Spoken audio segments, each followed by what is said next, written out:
Allez les gars, je vais pas faire les grilles sur celle-là. Franchement, prenez des pop-corn, elle est hallucinante. Du coup, 53 millions, c'est hyper cher, ok. C'est à Palo Alto, en pleine Silicon Valley, donc il y a toutes les entreprises de tech qui sont en train d'ailleurs de virer tout le monde là, puisqu'ils sont trop embauchés. Microsoft, Apple, Google, toute la famille, ils sont là-bas. Et du coup, le problème, c'est que les gens de la tech gagnent très bien leur vie, 200 000 $ par an en moyenne. Et du coup, y en a plein qui ont même pas de quoi se payer une baraque, hein, parce que les prix de la région de la Silicon Valley, c'est devenu n'importe quoi.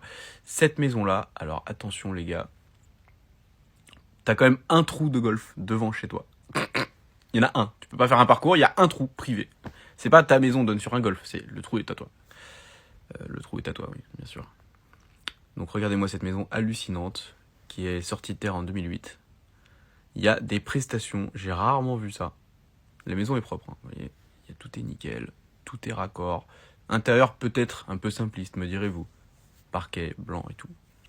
Mais attention à ce qu'ils ont fait après les mecs, hein, parce que là franchement... Non, en fait je dis ça, je suis subjugué par le dernier truc que vous allez voir à la fin de la vidéo qui est dans la maison, c'est quand même... des infrastructures de haut niveau. Donc ça doit être une truc pour mettre des caméras de surveillance, pour surveiller tout ça là. Bon, la maison est très bien, hein. 53 millions pour donc 21 000 square foot, ça fait 2000 mètres carrés à peu près. C'est gigantesque. Et donc on va aller checker où se trouve cette magnifique maison. Ça se passe à Los Troncos Road 610 aux États-Unis, donc voilà. Bon, celle-là elle est pas mal parce qu'il n'y a pas trop de voisins quand même.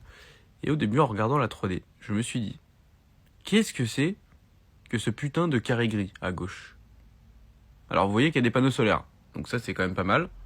Ils l'ont tous de toute façon en Californie, les mecs qui veulent plus d'électricité, et puis bon, il y a du soleil tout le temps, autant le prendre gratos.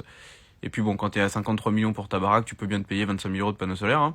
Et donc là, qu'est-ce que c'est que ce gros rectangle gris là, au milieu du jardin? J'ai halluciné quand j'ai vu ça, je ne trouvais pas ce que c'était, et puis en fait il faut aller voir, parce que les mecs ils ont quand même mis 120 photos.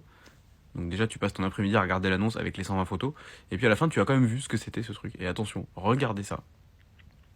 On descend tout à la fin de l'album photo de cette maison. Et qu'est-ce qu'on voit pas? Bon, la salle de cinéma, avec bien sûr l'écran microscopique, hein, ça c'est quand même la honte, hein. Regardez ça. T'enlèves la première rangée pour pas les aveugler, tu mets plus de sièges derrière et tu mets un vrai écran. Donc le mec il a fait des pochettes et tout dans sa salle de ciné, Return of Jedi, là ça fait bien plaisir pour les fans de Star Wars. Et alors qu'est-ce que c'est que cet énorme rectangle gris dans le jardin? Qu'est-ce que c'est? Regardez, il y a un héliport, là. Tu fais atterrir ton hélicoptère parce qu'il y a tellement rien autour dans ta baraque que bon. Alors est-ce que ça va passer dans le temps? Le temps de la vidéo est limité à 3 minutes sur TikTok. Vite, vite, vite. Regardez, c'est un gymnase. Un gymnase full size. Un gymnase